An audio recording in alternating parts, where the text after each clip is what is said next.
আমাৰ জনস্বাৰ্থ ধ্বংস কৰাৰ কাৰণে আজি আমাৰ বিস্ফোৰক পেলালে বিস্ফোৰক পেলালে অধ্যক্ষ ডাঙৰীয়া লাজ পাব নালাগে অখিল ক'বলগীয়া আছে স্যাৰ লাজ পাব নালাগে আমাৰ বিস্ফোৰক পেলালে তেওঁ ব্ৰহ্মপুত্ৰত জাপ মাৰি দিয়াটো উচিত আছিল আচলতে অসমৰ জনসাধাৰণে যে বিস্ফোৰক আমাক পেলালে আমাক কিন্তু ব্ৰহ্মপুত্ৰত নেপেলালে এইকাৰণে যে ডক্টৰ হিমন্ত বিশ্ব শৰ্মা ডাঙৰীয়াৰ নেতৃত্বৰ চৰকাৰখনে অসমৰ জনসাধাৰণৰ স্বাৰ্থত কাম কৰাৰ কাৰণে চিলঞ্জিয়া মানুহৰ স্বাৰ্থ সুৰক্ষিত কৰাৰ কাৰণে আমাক বিস্ফোৰক পেলাইছে চৰকাৰ হৈছে ধৈৰ্য ধৰক কাম কাজ কৰি থাকক আৰু পিছত কোনে কাক পেলাই ক'ত দেখা যাব ধন্যবাদ স্যাৰ মোৰ নাম আপনি আপনাৰ ৰিপ্লাইৰ সময়ত ক'ব না আপুনি মই পাৰে নে নাই স্যাৰ আপোনাক মই স্যাৰ অলপ আগতে ৰিপ্লাইৰ সময়ত আপনি যে বক্তব্য কেতিয়া ক'ব কথাখিনি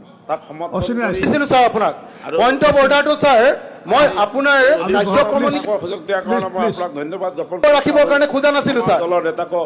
ধন্যবাদ মোক আক্ৰমণ এটা প্লিজ সিদ্ধান্ত ক'ব পাৰি নে নোৱাৰে স্যাৰ আজি পৰিৱেশটো বেয়া নকৰিব প্লিজ আমি সকলোৱে ঠাণ্ডা হৈ আছো নে নোৱাৰে আপুনি এনেকে আমাক ডমিনেট প্ৰথমবাৰ বিধায়ক হৈ এই পবিত্ৰ চৰদত মোক এনেকে ডাইৰেক্টলি গালি পাৰিব পৰিছে আপোনাৰ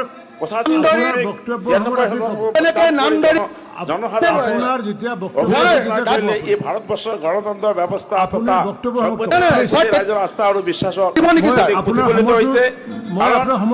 মুখ্যমন্ত্ৰীৰ নেতৃত্বত যিধৰণে প্ৰগতি পথত আগুৱাই গৈছে তাৰ কাৰণে অসমৰ জনসাধাৰণে ৰেকৰ্ড সংখ্যক ভোটদান কৰি তৃতীয়বাৰৰ কাৰণে NDA চৰকাৰ আনিছে গতিকে আজিৰ অসমৰ ৰাজনীতিত এটা নতুন ধাৰা প্ৰৱৰ্তন হৈছে ডেভেলপমেণ্টৰ ধাৰা আৰু এই ডেভেলপমেণ্টৰ বিপৰীতে যিসকলে ৰাজনীতি কৰি আছে পলিটিক্স ফৰ ষ্টাৰ্ট